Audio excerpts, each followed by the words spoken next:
Episode ini adalah bagian dari tantangan 30 hari bersuara 2022 yang diselenggarakan oleh komunitas The Podcaster Indonesia.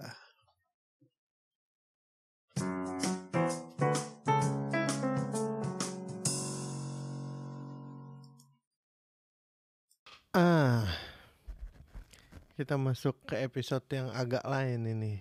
Episode 9. Bunga bukan nama sebenarnya.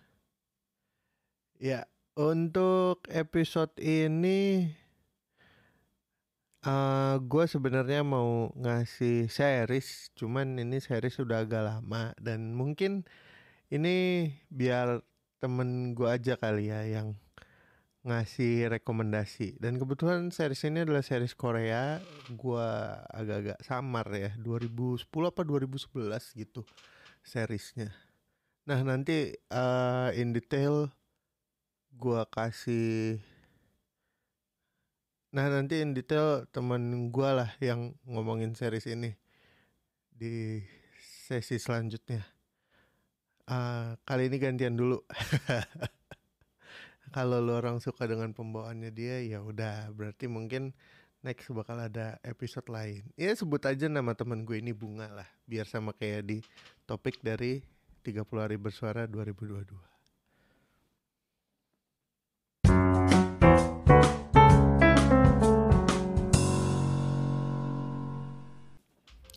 Ya, makasih Irsan udah ngasih gue kesempatan untuk ngebahas series Korea jadul ya.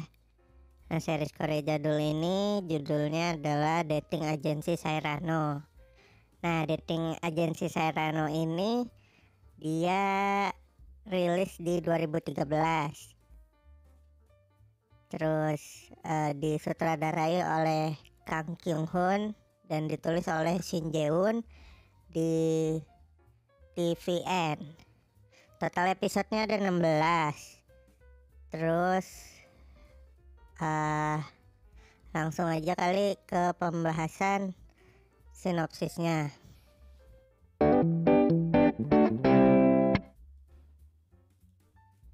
Jadi sinopsisnya ini semacam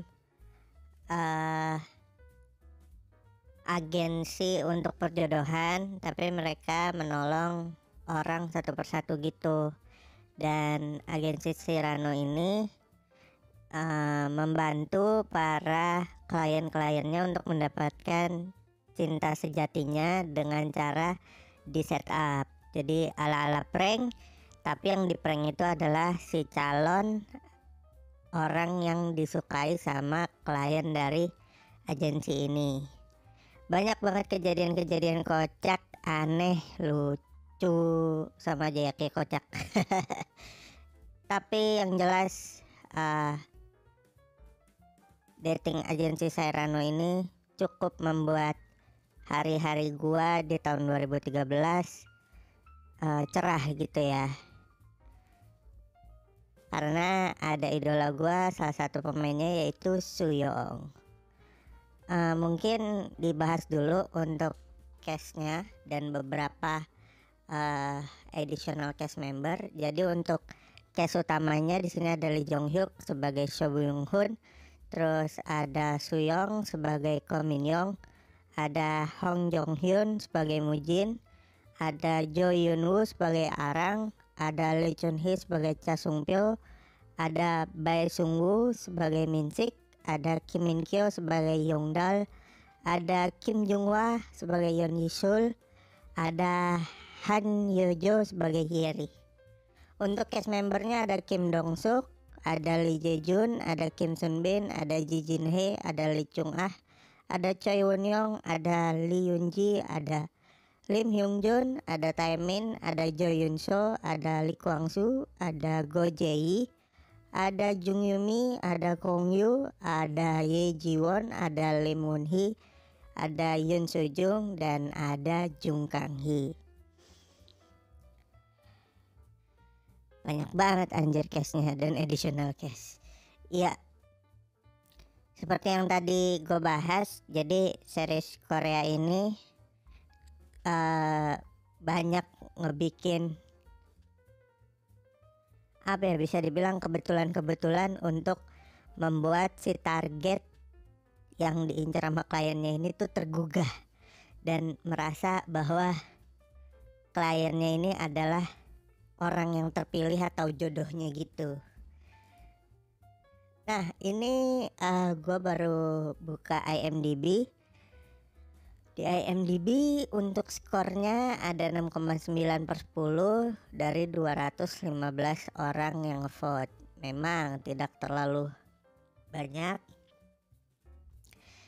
karena ini 2013 anyway, dan ya begitulah adanya ya. 2013 masih bisa dibilang perkembangan teknologi.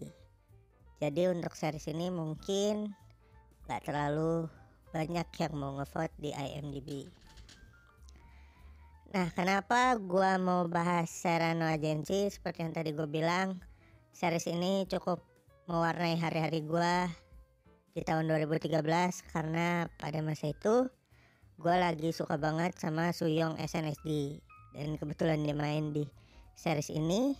Jadi gue seniat itu untuk nontonin bias gue yang ada di drama atau series dating agency Serrano. Kalau ditanya bagus apa enggak, karena gue punya ketertarikan dari salah satu aktrisnya yang bisa dibilang cukup dalam, mungkin gue akan sangat amat bias dan gue pastinya akan mengatakan bagus. Tapi gini, bagusnya di sini adalah karena pada 2013 itu gue belum pernah nonton series yang punya plot cerita atau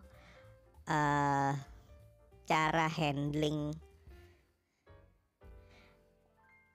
ya pokoknya plot cerita yang seperti di dating agency Serrano.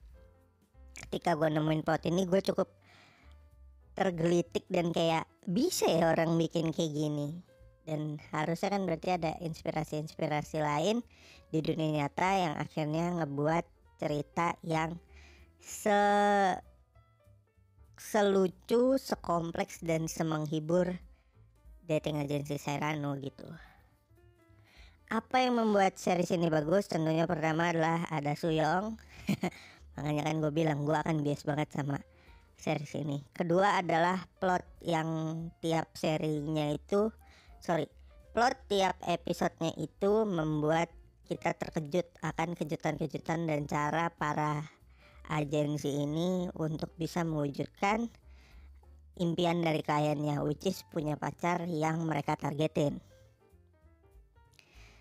Ketiga, treatmentnya beda dengan TV series drama yang ada di Indonesia tentu aja. Dan pada masa itu mungkin lebih sering series yang menye-menye atau yang agak romantis ya, tapi dengan treatment yang konyol dan kocak. Nah itu jadi pembeda di series ini. Kekurangannya untuk di beberapa episode terasa kurang bold dan kurang punya karakter, jadi rasa plain aja gitu. Kalau bukan karena ada Suyong mungkin gua nggak akan berlama-lama untuk nonton ini, tapi karena ada Suyong gua jadi cukup banget mengikuti 16 episodenya. Terus kekurangan lainnya adalah series ini cukup cheesy, jadi buat orang yang nggak tahan atau yang nggak suka dengan kecheesyan itu ya jangan nonton lah. Tapi kalau lo maksa ya tonton aja, tapi gue nggak tahu nontonnya di mana karena gue waktu itu nonton ini secara bertani. Udah gitu aja, mungkin cukup untuk rekomendasi series. Terima kasih buat Irsan yang ngasih gua kesempatan ada di podcastnya. Sampai jumpa di lain waktu. Kembali lagi ke Irsan.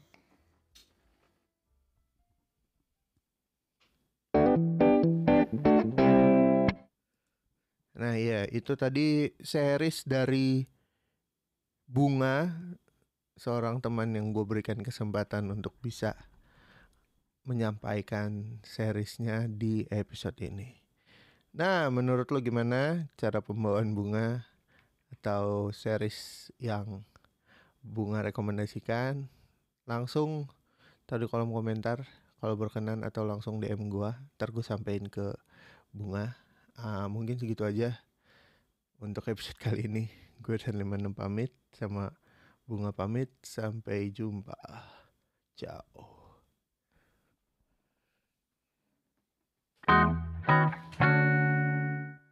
Oke, thank you yang udah dengerin podcast Movie Corner Indonesia. Sampai ketemu lagi di episode selanjutnya. Follow gue di @irsan56, bisa langsung DM rekomendasi film ke situ. Terakhir, gue Irsan56 pamit. Ciao.